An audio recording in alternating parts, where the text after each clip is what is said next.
And so, as always, before we begin any practice, any study, any reflection, we just, again, connect with our motivation and our intention of what we're doing.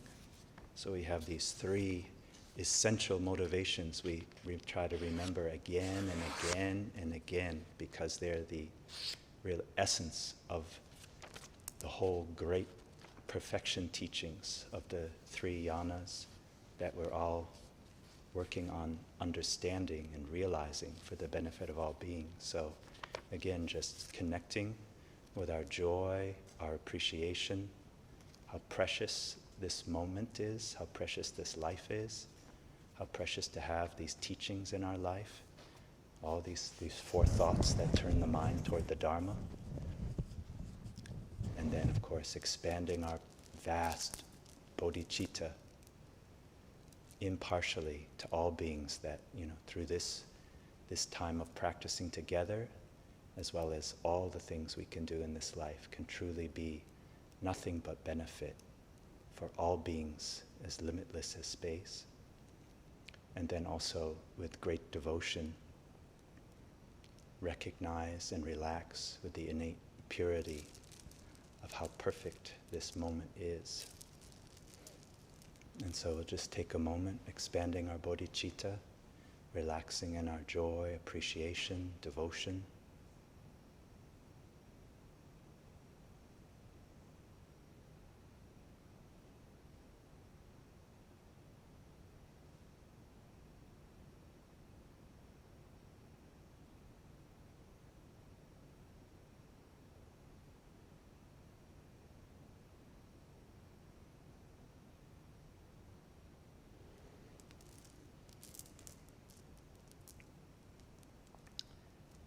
So, I guess just before we begin our practice, we've been slowly, just each time we meet, reflecting on different kind of reminders to help us keep fresh with our practice, and also kind of reflect on the framework of all the teachings we've been given.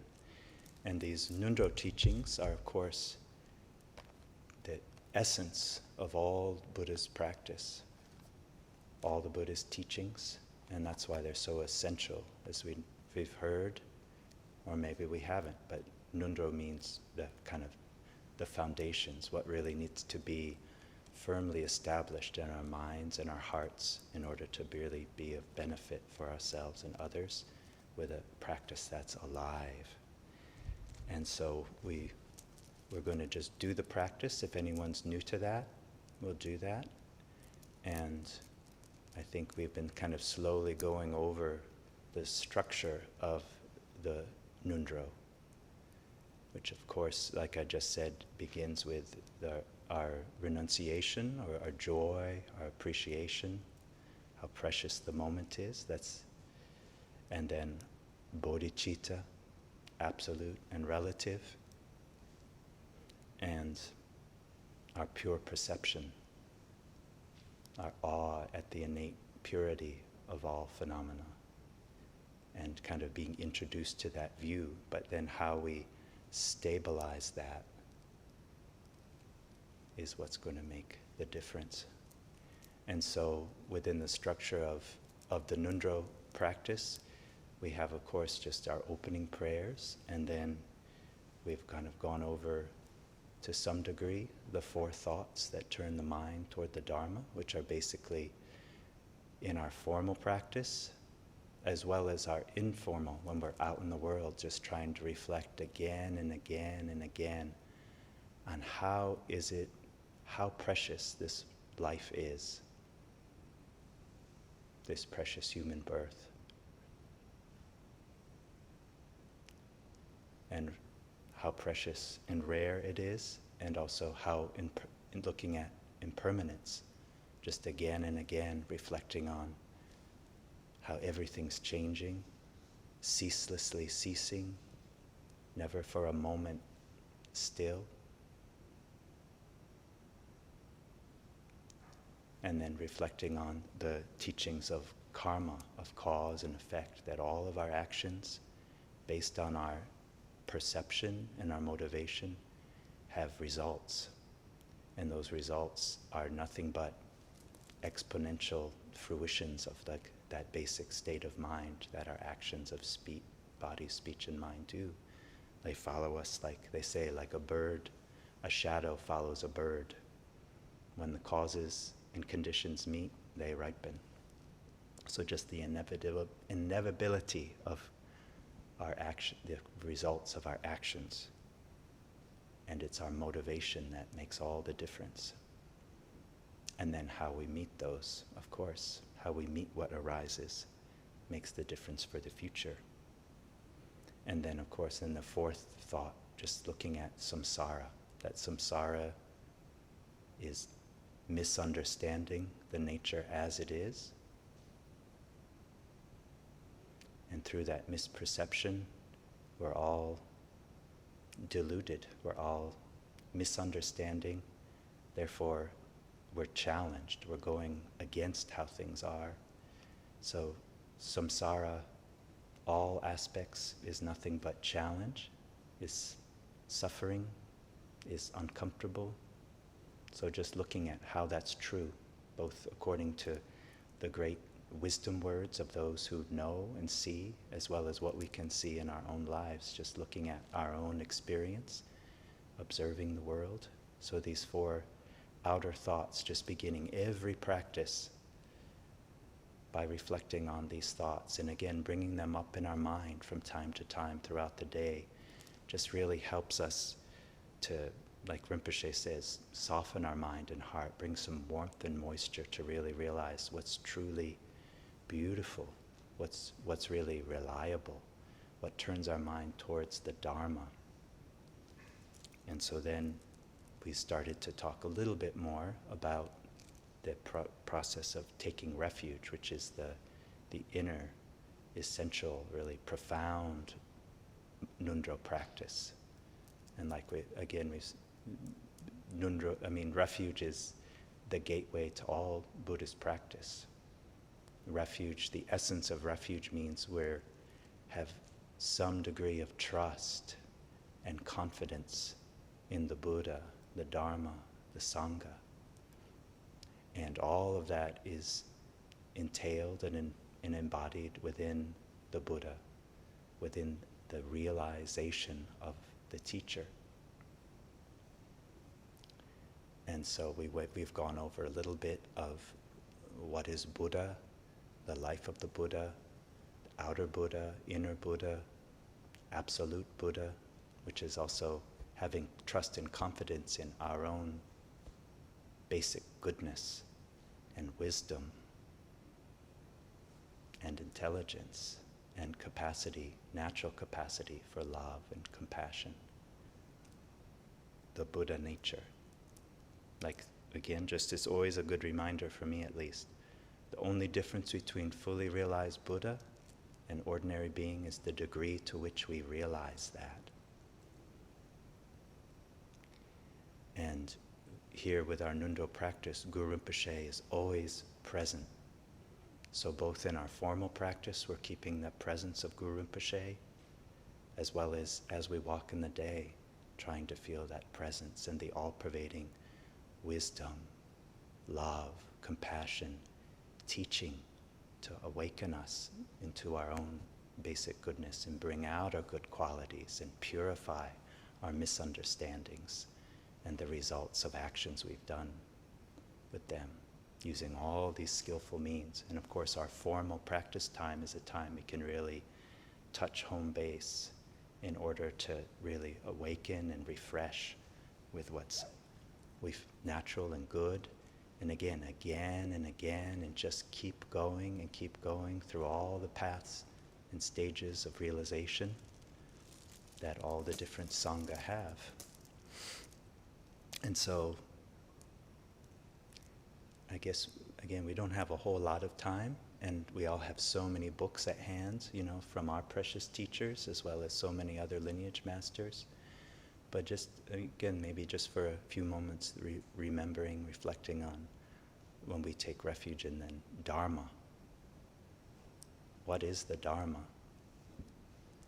So I guess in that and again, I know I'm not saying anything new, and I'm sure there's people who know a lot more than I do, not to mention realize that more than I have, but we're all here reflecting ourselves. The Dharma's so huge, so vast, so rich. It's the nature itself expressing and turning our minds, awakening us to understanding. So the Buddha taught according to, the capacities of all beings.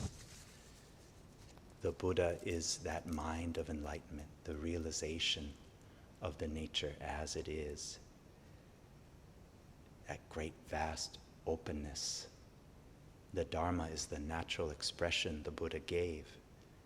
Both the teachings, the words, the demonstrations, the actions, the example that the Buddha made, or Guru Rinpoche made, all the great ones have made. And so those teachings are going to every being according to their needs, including ourselves. Like there's a beautiful, in one of the sutras, I wrote it down, I think it's called the Lankavara Sutra, which is essentially saying, like I said earlier, the only difference between a Buddha and an ordinary sentient being is how much one realizes. Buddha has complete realization, fully awakened, completely purified, wisdom, love, compassion. And the only difference is then the degree of misunderstanding or delusion or not knowing that nature as it is. So the quote goes, as long as there are deluded minds, there will be no limit to the number of vehicles. Once delusion comes to an end, there will be neither vehicles nor sentient beings. So, I guess in my own mind, one way of saying that, by here we're talking about vehicles, that's like, what are the tools the Buddha gives us to explore the nature and to correct our misunderstanding? Dharma, like Khenpo Tsewang Rinpoche really emphasized, the meaning of Dharma means to redirect and correct. So it's kind of like how to correct our misunderstanding of how things are and our mishandling of the nature and power of our own mind. And so the Buddha taught, again, according to the needs of everyone, everywhere, beings, So as far as there are beings, there's that many teachings. As many as there are negative emotions, there's teachings to help purify and uproot and transform all of those. And of course, these word vehicle or the yanas were given. As we said, the Buddha taught. All those teachings went throughout all Asia. The light of Asia came to Tibet in the 8th century through the great devotion and courage of King Trison Detsen, and then inviting Khenpo Shantarakshita and Guru Padmasambhava to really establish the teachings. And something that's so beautiful about that is it embodies the whole spectrum, the full great wholeness of all the Buddha's teachings came to Tibet and are practiced to this day, and that's what we've been given and what we're touching and reflecting on and absorbing into our own mind and heart with our practice. So these vehicles, again, Lama Dragpa's mentioned, and of course it's true. All the teachers, all the great ones are saying, but the vehicle means it's something that helps us usher our mind towards realization. That's why it's so important we relax. We allow change to happen and not be, of course it's good to connect with the teachings, but understand that they're going to usher our mind into realization. Because that's also the two kinds of Dharma we've all heard of, right? There's the scripture, there's the words, there's the teachings, and then there's the realization. So that's where it's talking about when, as the teachings, the vehicles, the yanas are there to help us realize and awaken. And through that, they kind of disappear and subsume, and then we get more. So we could again reflect on these three yanas is one basic way of looking at what's Dharma. There's the foundational teachings, which is basic, again, like we said, our renunciation, more contentment, less obsession with this life. And kind of looking at our conduct and what causes, refraining from what causes more harm, more disturbance for ourselves and others, what really looking for ourselves, what creates more peace, more harmony for ourselves and others, and ultimately taking responsibility for our own experience to the best of our ability, according to our capacities. It's the essence of all the teachings. And then this basics of renunciation, contentment, less grasping, kind of look, and then as far as what the foundational teachings or Theravada, the basic teachings that the Buddha first give, looking at the Four Noble Truths, the truth of suffering. Again, I'm glossing over because I know many of us know these, so we can reflect on the meaning quickly, and we can look at books too. Because our real point is here, we're going to practice, but I'm just trying to refresh and reflect maybe one way of holding Dharma. When we're taking refuge in the Dharma. And so the basic kind of essence of the foundational teachings, or the first turning of the teachings that the Buddha gave, were these essential teachings on the relative level that there is no self, looking at karma, how cause and effect happen, interdependent coordination, the Four Noble Truths, all these kind of really essential teachings, foundational teachings of looking through our own ways we can, in our own experience, kind of begin to see how we're identifying as ourself, what that constitutes that, and begin to see how open that is, and how kind of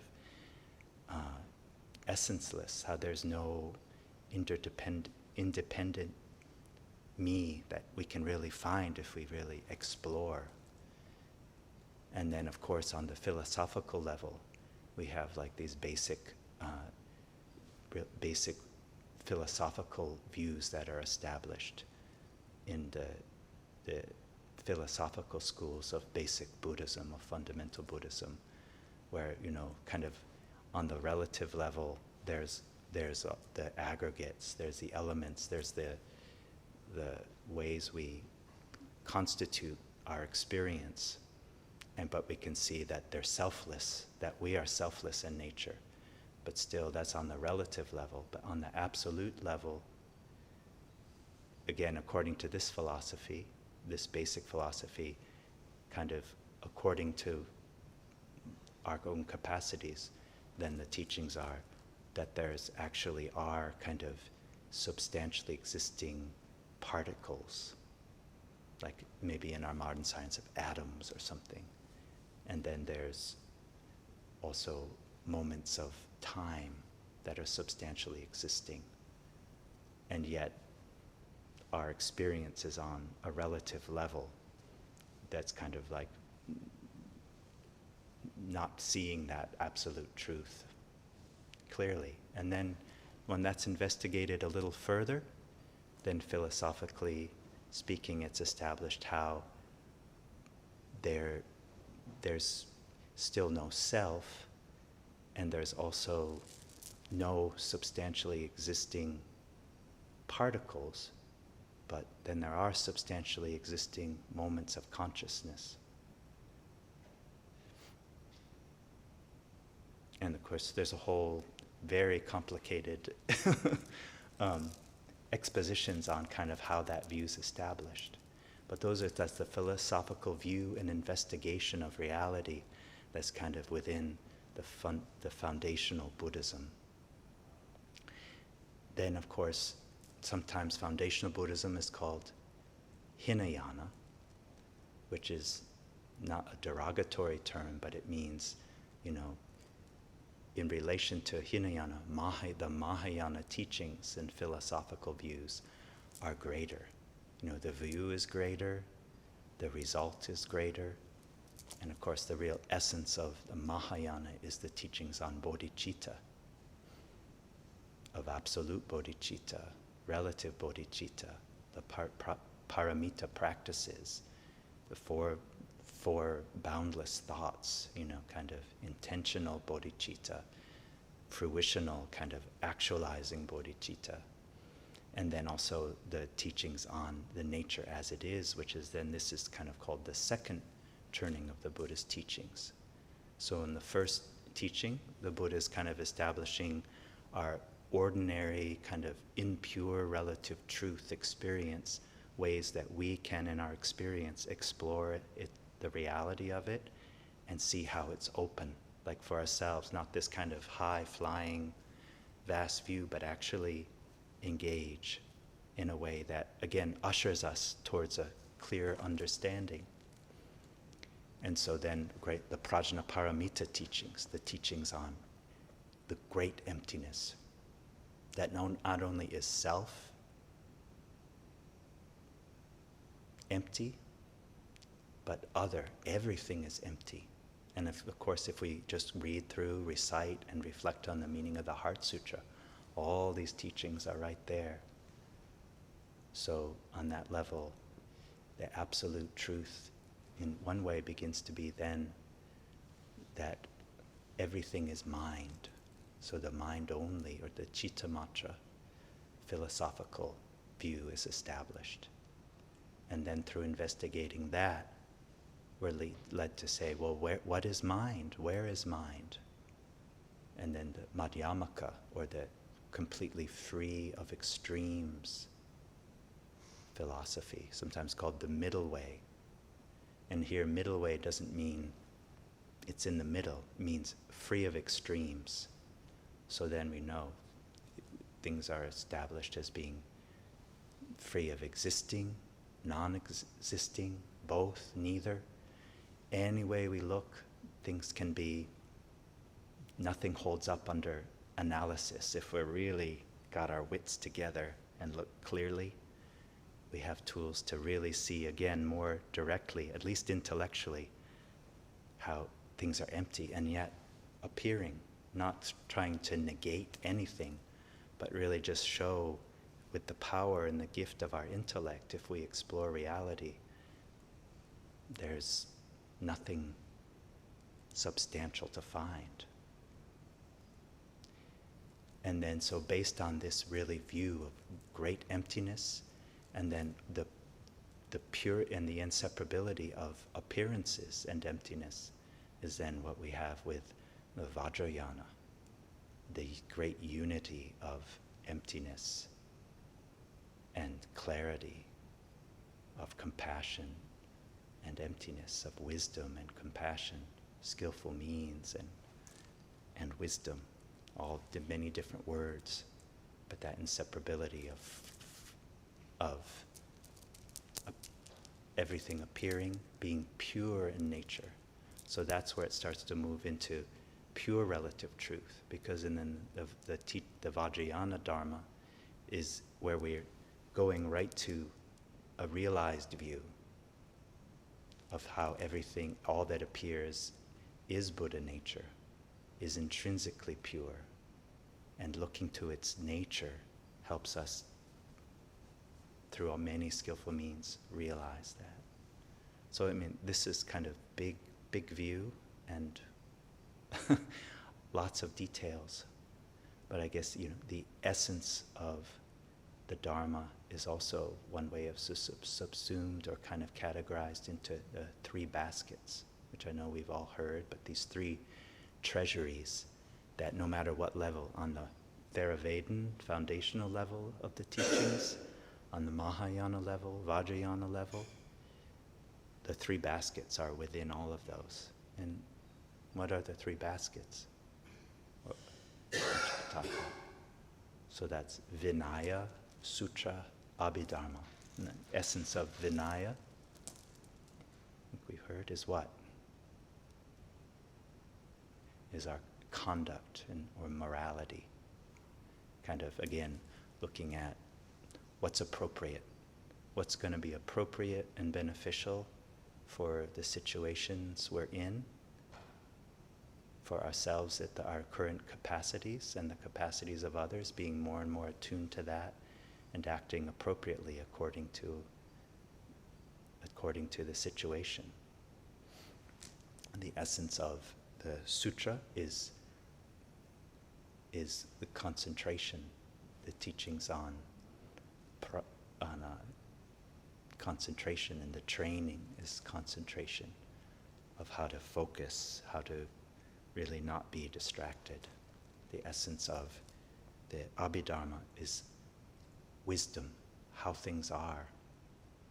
So again, we're trying to not only hear the words and have lots of books and remember lots of lists, but use them as a means to really absorb in our heart and mind and have some change for ourselves. So basically training ourselves in pure conduct, of not being more focused, less distracted, and seeing more and more clearly things as they are, both relatively and absolutely. That's the essence of the three baskets and then the three trainings that we're doing with all this practice. And of course then too, the essence of all the Buddhist teachings we can all look at are, what are these four seals, right? Again, just as we're practicing, look again, just see how much we're keeping these in our minds, or exploring how is it true, or even looking how is this not true. The essence of all the Buddhist teachings, what really shows them all are, that everything is impermanent.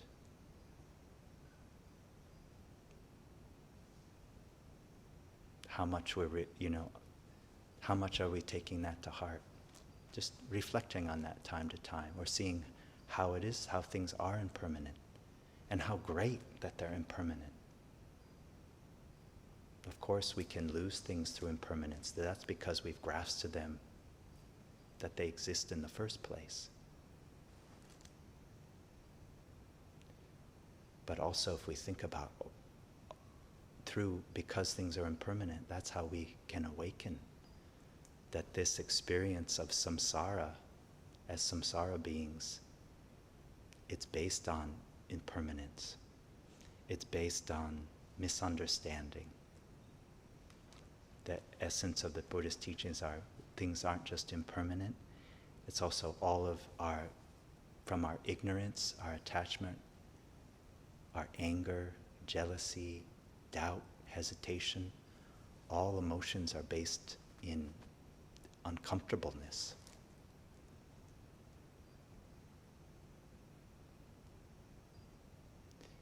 And then how all phenomena are empty of any being substantially independent, permanent.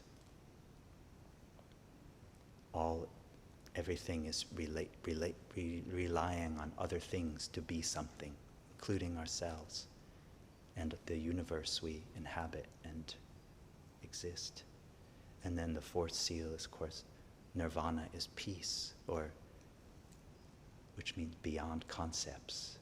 It's free of extremes. When we really understand things are as it all, we're not relying on extremes of existing, non-existing, both, either, blah, blah. So I guess we should wrap it up, but we can all do this. But as we're doing our refuge practice, really, as we're standing there before Guru Padmasambhava and all the refuge tree, together in one voice with all the beings of the 6 realms,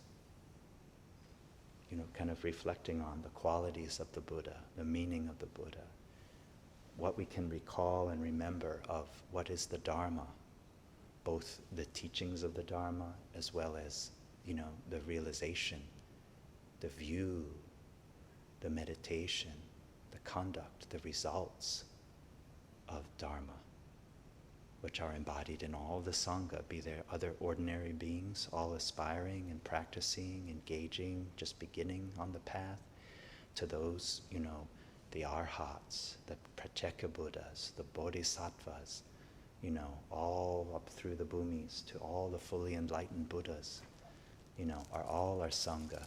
So just all embodied as Guru Rinpoche. So just, that's all.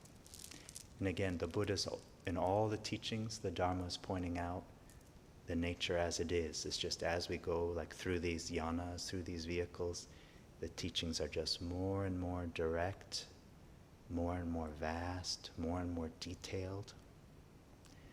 And so there we have it. And it's up to all of us, just again through our study, through contemplation, and then through really sitting with our practice and being with it day to day through all life's ups and downs. And that's how we're transforming, that's how we're purifying, that's how we're awakening. Just trying to keep awake within our experience, using our formal practice, but not leaving it behind us, bringing that out into the world. Good. And like Rinpoche say, Khenpo Tsewang Rinpoche, the essence of Dharma is gentleness, just being more calm, being more understanding, more content, less distracted, more bodhicitta.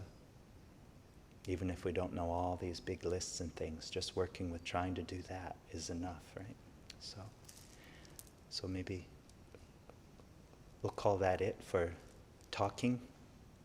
So thank you for your patience, and I hope that's helpful, or at least, and like I've said before, and I'll say again, we all have heard so many teachings, and we've all been practicing. We all have our own direct perception and knowledge of the teachings, and just we're all here to support each other, to reflect on that, and to take those to heart, and just keep going. Just like the Prajnaparamita mantra, Gate Gate Paragate Parasamgate Bodhisoha. We'll just open, keep opening. Really, day in and day out, just try to go. And if we fall in the ditch, like Rinpoche says, get up and start again. Purify, acknowledge our mistakes as mistakes, connect with our intention, connect with our bodhicitta, refresh, relax, keep going through all the paths, through all the bhumis, till we're fully enlightened, as along the way trying to be of benefit to the best of our abilities, at least not causing any more trouble for ourselves and for the world. So thank you. I'll be quiet now and we'll practice together.